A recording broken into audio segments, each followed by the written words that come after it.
A local police officer escaped serious injury and possibly worse when a prisoner tries to strangle her with handcuffs. Good evening. I'm Martha Sagowski. And I'm Brett Conley. This all happened in Palm Bay Police Department's booking room, and it was caught on video. Watch 2's Dan Billow is there now with the story new at 5. And Dan, how did all this happen?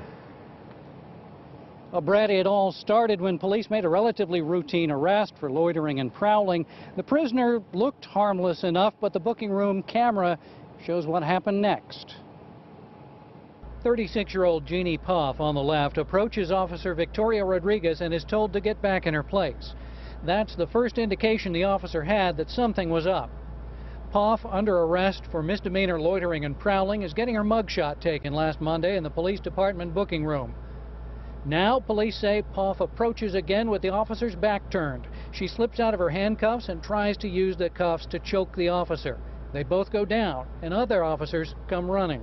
Fortunately, there were other officers present and were able to come to Officer Rodriguez's aid, and she was not injured. From a different camera and in slow motion, Officer Robert Fry reacts quickly. He's on the run even before Rodriguez goes down. A third officer, who was right there, used his taser on the suspect, and she was quickly brought under control. But she's no longer facing minor charges. But because of her actions in the booking room and going after Officer Rodriguez the way she did, she's now facing a serious felony charge of attempted murder on a law enforcement officer. Police say Officer Rodriguez used her training to protect herself and avoid injury. The handcuffs are a potentially deadly weapon. And those are kind of things that we take very seriously.